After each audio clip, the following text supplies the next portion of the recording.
আজ আমি আপনাদেরকে আমাদের ছাদের যে বাগানটা আছে সেই বাগানটা আপনাদেরকে সম্পূর্ণ ঘুরে দেখাবো। তার আগে আমি আপনাদেরকে একটা ডালিম গাছ দেখাই। টবের ভিতরে ডালিম গাছটি লাগিয়েছিলাম, কিন্তু সেই গাছে ফুল হয় কিন্তু ফল হয় না। দেখতে পাচ্ছেন এই যে কত সুন্দর ফুল ধরেছে। এরকম অনেকগুলোই ফুল ধরে কিন্তু ফল হয় না। এর কারণ কি সবাই একটু কমেন্টে জানাবেন। যদি কেউ জেনে থাকেন, দেখেন কত সুন্দর ফুল কিন্তু কোনো ফল হয় না। দেন এটা হচ্ছে বেগুন গাছের চারা। এই যে দেখতে পাচ্ছেন বেগুন ধরেছে কত সুন্দর।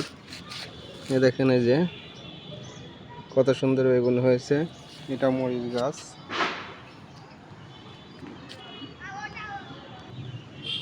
দেন এখানে দেখছেন এই যে কত সুন্দর টমেটো ধরেছে। এটা হচ্ছে টমেটো গাছ। এখানে যে গাছগুলো কীরকম কোকড়া কোকড়া হয়ে যাচ্ছে, যদি কেউ জেনে থাকেন যে কি করলে গাছগুলো ভালো হবে। দেখতে পাচ্ছেন এটা হচ্ছে একটা ফুল গাছ, খুব সুন্দর ফুল।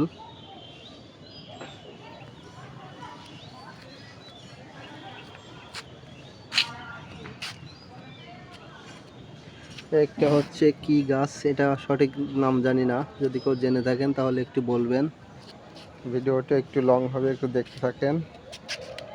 এখানে দেখছেন মরিচ গাছ, এগুলো হচ্ছে কালো মরিচ। এই যে দেখেন কত সুন্দর সুন্দর মরিচ হয়েছে গাছে, অনেক সুন্দর মরিচ।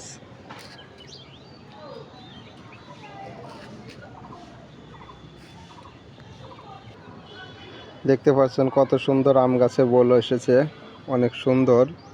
এবার আমের ফসলটা অনেক ভালো হবে, অনেক সুন্দর দেখা যাচ্ছে।